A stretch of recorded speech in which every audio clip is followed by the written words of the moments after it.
Is our drive to reach net zero doomed to fail? We're asking that now. 0207 862 2222 is the number.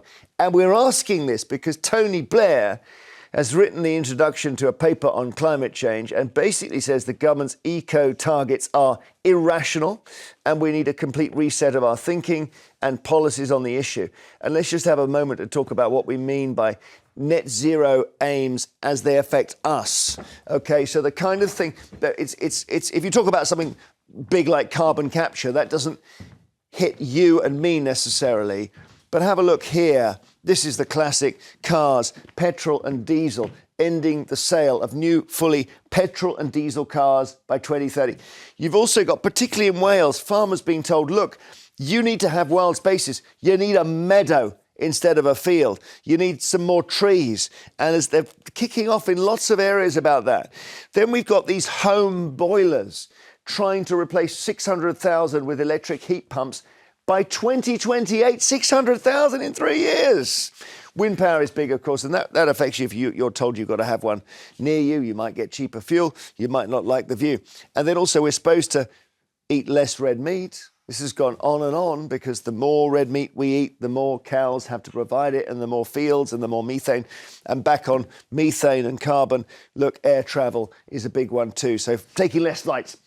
So, Blair, what about that, Nelufar? Blair has suddenly blown the whistle on it all. So sort of blowing the whistle on his own institute. He runs an institute, which is really famous. It's called the Institute for Global Change. And he puts out these reports every so often. And he says outrageous things about the Middle East or the environment or who should run the Labour Party. And this is just another example of him speaking out of turn. It's unnecessary. It's unhelpful. But he might be saying the truth and he probably believes it. The worst part, well, he believes everything he says. I think he's quite a pompous person, actually, having never met him.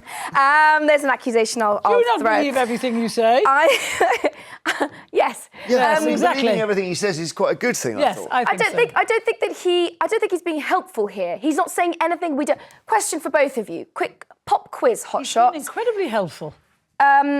What year has been the worst for CO2 emissions and for fossil fuel usage? Last year. It was 2023. So even though we have known that fossil fuel emissions are increasing and we know that 2023 was the worst year, we've done nothing to stop it. We've got more people on the planet. Globally. Not ours. Globally. Not ours. Carole, is he talking out of turn when he says this? I think he's absolutely talking good sense, and I think it's time. He said it's time politicians faced the inconvenient facts about this race to net zero. He's not saying let's not get to net zero. What he's saying is this crazy, hysterical race to it is going to cause damage. And it's not just him saying that. You say it's him like he's not qualified. However, 2 years ago, a report from the Economic and Strategic Analysis team at the Department of Business and Trade, a report was leaked from there that said the way we are running to net zero is going to cause a global recession. It says it's going to cause the recession of the century on a par with the 1973 oil crisis, which caused a recession for... Could that be a price worth paying if the alternative is burning the planet down? No, we're not talking about burning the planet. China, which emits 36% of the world's emissions, we emit 1%, Nelufar. And what Blair is actually saying is that we're asking people to make huge sacrifices in this country. Financials will affect. Let me finish it. You will allow it because it's my turn to speak. So when people are asked to make huge financial sacrifices with minimal effect. Okay. So the point being that Carole makes is said again and again, we're only 1% of it. And if we're only 1% of it, it doesn't matter. I forgot, Jeremy, that we produce and consume all of the things that we need on this island. I forgot that the majority of the stuff that China makes isn't exported to the global community and the wider world. Yes, you're quite right. If you look at CO2 emissions, the UK does produce only 1%. 1%, by the way, of the amount in the entire world. But if you include the stuff that we import from China, it doubles. Okay. It is fallacious, it is erroneous, 50%. It is wrong in the highest order to assume that just because China makes this stuff, it doesn't make it for itself, it makes it for the global north. I see, no, that's fair enough. No. Brian in Newport, hello. Hello. Is Blair right? I think he is. I think this net zero thing is totally bonkers. They're saying it's going to provide jobs. It's not, because everything's coming from abroad. There's not going to be any stability in the energy thing, because all the energy companies are going to be run by foreign countries.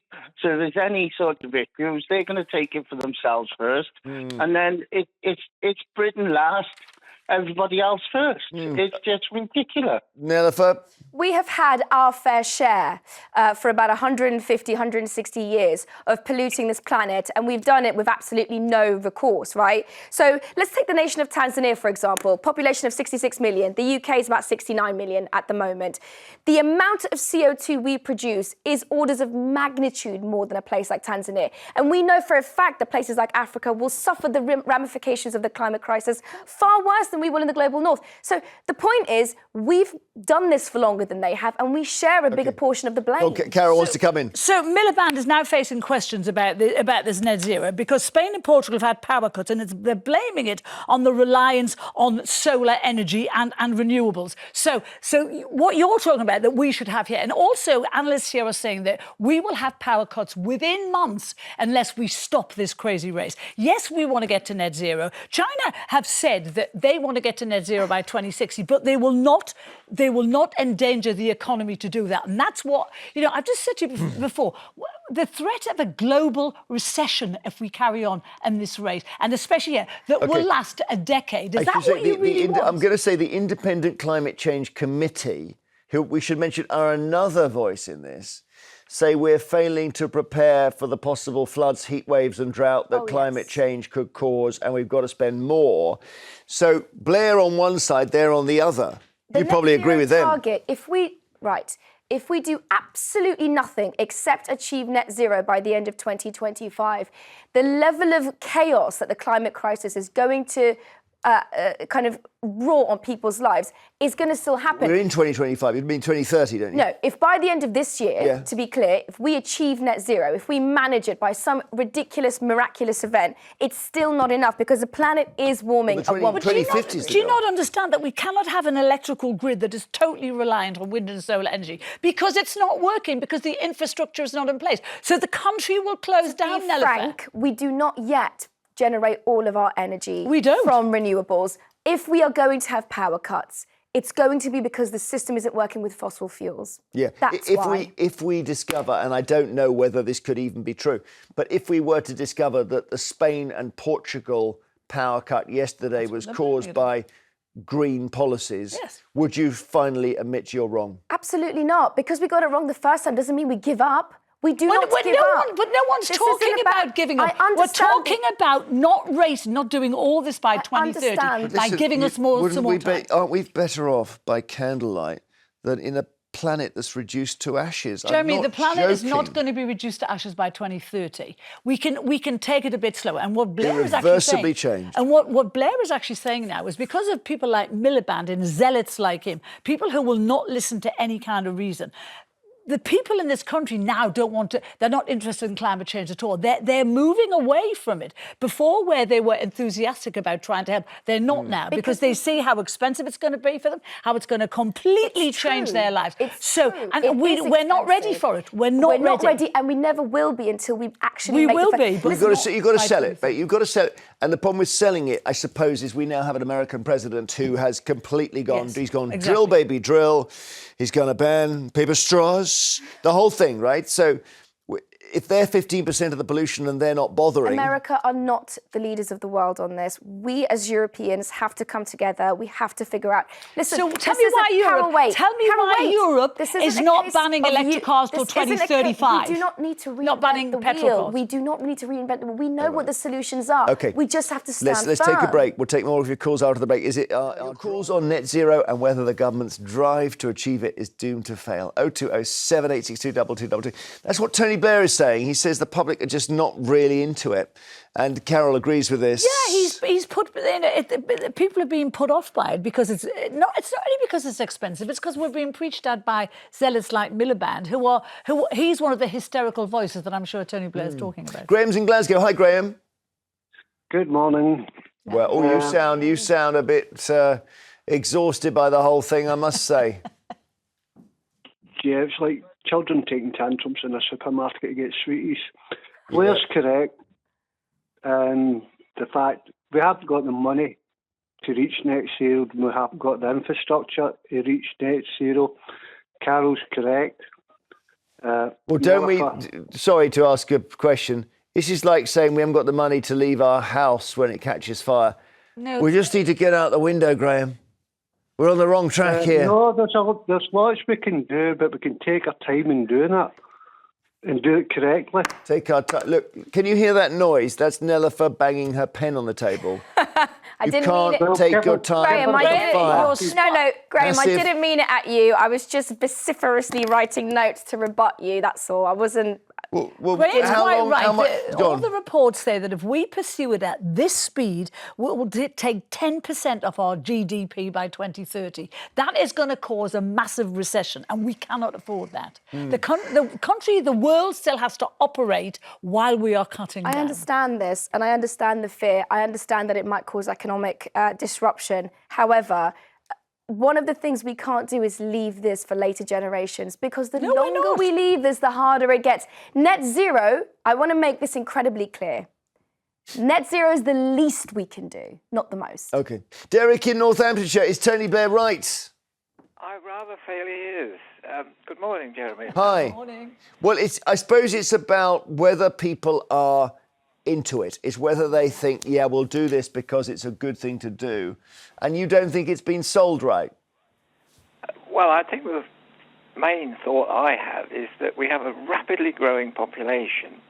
Therefore, as we know, the government wants to build 1.5 million more new houses to accommodate the increased population. Unfortunately, the production of houses, the manufacture of cement and brick making, produces a lot of CO2. It's a major contributor to CO2. And then we're told that we're going to provide the energy by using solar panels, turbines. Those, I understand, will be manufactured in China, which, of course, also the manufacturing process of those things will generate CO2 for the world as a whole.